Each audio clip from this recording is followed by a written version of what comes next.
Praise the lord. పిల్లరా, ఈ యొక్క ఉదయకాల సమయంలో దేని వాక్యాన్ని చదువుకుందాం. మీకా గ్రంథము 6వ అధ్యాయం 8వ వచనం. Mica chapter 6 and verse 8.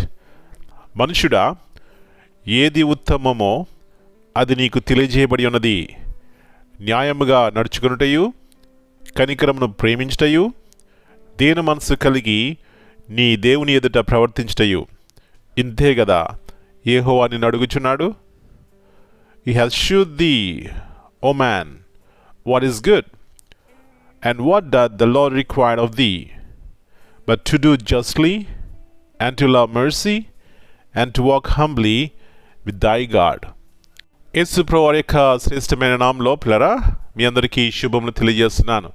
ఈ యొక్క నూతన ఉదయకాల సమయాన్ని బట్టి మరి దేవునికి కృతజ్ఞతాస్తులు చెల్లించుకుందాం. మరి యొక్క నూతన వారమును ప్రారంభిస్తున్నామండి. మన యొక్క వ్యక్తిగత జీవితంలో దేవుని యొక్క కృప మెండుగా ఉండాలంటే దేవుడు ఆశపడేది దేవుని యొక్క ఉన్నతమైనటువంటి ఉద్దేశములు మన జీవితంలో నెరవేర్చబడాలని ఆయన కోరుకుంటున్నారు. ఏమిటా కోరిక అంటే ఏది ఉత్తమమో అది మనకి తెలియజేయబడింది. చూడండి, లోకంలో మనము ఏదైనా కొనాలన్నప్పుడు, ఎస్పెషలీ మార్కెట్కి వెళ్ళి కాయగూరలు కొనాలన్నప్పుడు కొనే వస్తువు అది ఏమైనప్పటికీ కూడా ఎంత జాగ్రత్తగా పరిశీలన పెడతాం. ఎందుకంటే అది శ్రేష్టమైనదిగా ఉండాలి, అది ఆరోగ్యకరంగా ఉండాలి, అది నా జీవితంలో లేకపోతే మా జీవితంలో అది మేలుకరంగా ఉండాలి అని దాన్ని ఎన్నోసార్లు పరిశీలన పెట్టి చూస్తాం.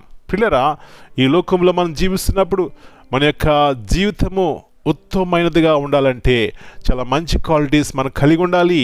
ఏమిటా క్వాలిటీస్ అంటే న్యాయముగా నడుచుకునుట, కనికరమును ప్రేమించుట, దేన మనసు కలిగిన దేవుని ఎదుట ప్రవర్తించుట. ఈ 3 క్వాలిటీస్ కనుక ఒక వ్యక్తి జీవితంలో ఉంటే అబ్బా ఎలాంటి ప్రకాశమానమైనటువంటి జీవితం కలిగి ఉంటారండి. ఎలాంటి గొప్ప ఆశీర్వాదం మా కుటుంబంలో ఉంటుంది. గల కారణము దేన మనసు తగ్గించుకుంటారు, వాళ్ళు న్యాయం ప్రేమిస్తారు, అబద్ధము అసత్యము వారి జీవితంలో ఉండదు.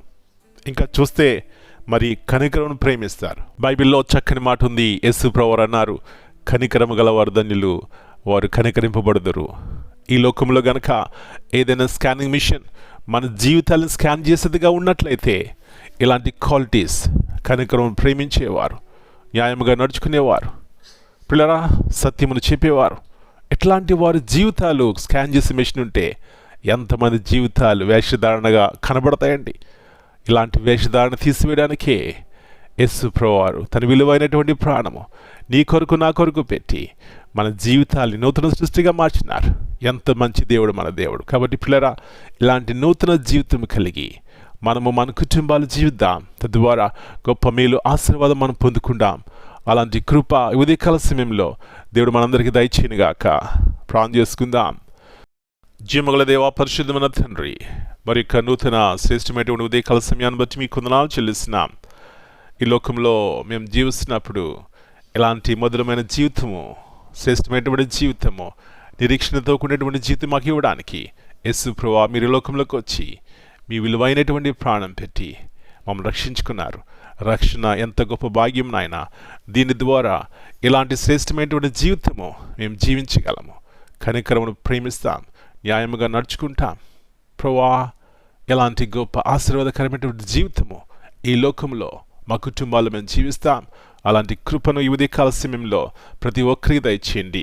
పదే పదే మీరు అనేక రీతిలుగా మీ స్వరము మాకు వినిపిస్తున్నారు. గల కారణము మీ స్వరం మేము వింటే మాకు మేలు, మా కుటుంబానికి మేలు, మా దేశంకే మేలు ప్రభువా. కాబట్టి అలాంటి ఆశీర్వాదకరమైనటువంటి జీవితం దయచేయండి.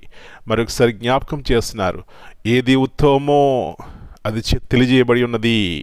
న్యాయముగా నడుచుకునుట, కనికరం ప్రేమించుట, దీన మనసు కలిగి ఉండుట. అబ్బా, ఇలాంటి చక్కని గుణగణములు కలిగి మేము జీవిస్తే ఎలాంటి నెమ్మది, ఆశీర్వాదం, సంతోషం మాకుండేది ప్రభువా. ఇలాంటి కృప ప్రతి ఒక్కరికి దయచేయమని, ప్రతి కీడు అపాయం తప్పించి మీరు ఇష్టపడే రీతిగా, మీరు మెచ్చే రీతిగా మేము మా జీవితంలో చక్కదిద్దుకోవడానికి సహాయం ఇచ్చేయమని ఈ ఉదయకాల సమయంలో ప్రతి ఒక్కరిని దర్శించండి, కుటుంబాలు దర్శించండి. మీ శాంతి సమాధానం ప్రతి కుటుంబంలో దయచేయమని యేసు ప్రభువారి అతి శ్రేష్టమైన నామమును బట్టి ప్రార్థన చేస్తున్నాను తండ్రి.